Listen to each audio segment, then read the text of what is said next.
On the pandemic front, the number of new COVID cases remains in a steep decline.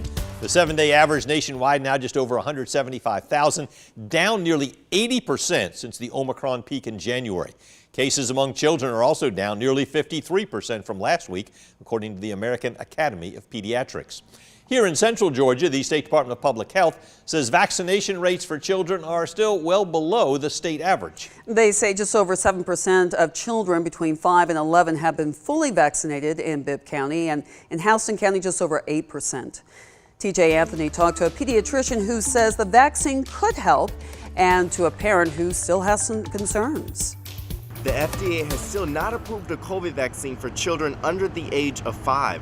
I spoke to a mother whose daughter is 4, and she says she still has concerns about getting her child vaccinated.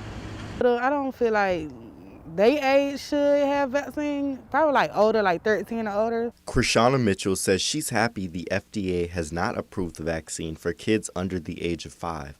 She says she is concerned with what the vaccine might do to her daughter's brain and body. I think the COVID vaccine's been a unique situation for all of us. So if you find some folks that don't want any vaccines for their kids at all, and you have some that want every vaccine, some that want a spectrum of all those. Now, we believe vaccines help. Pediatrician Lance Slade says he believes the vaccines help, but they are still studying the vaccine for kids below 5. So when parents say, hey, is it safe? I was like, hey, here are the studies that we're doing. I think Pfizer came out and had studied effectively many studies from the 5 to 11 age, and then and that's why they got it approved. I think they haven't had quite as many studies of the younger age at this point, which is why they started pulling back, I think, the desire to be that approval for the younger ages.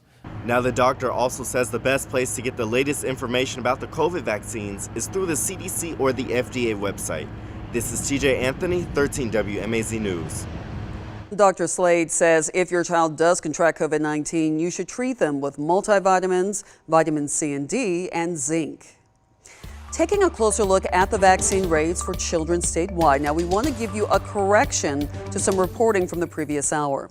The vaccination rates for children and teens we gave you were actually the population distribution across Georgia. Here are the corrected percentages.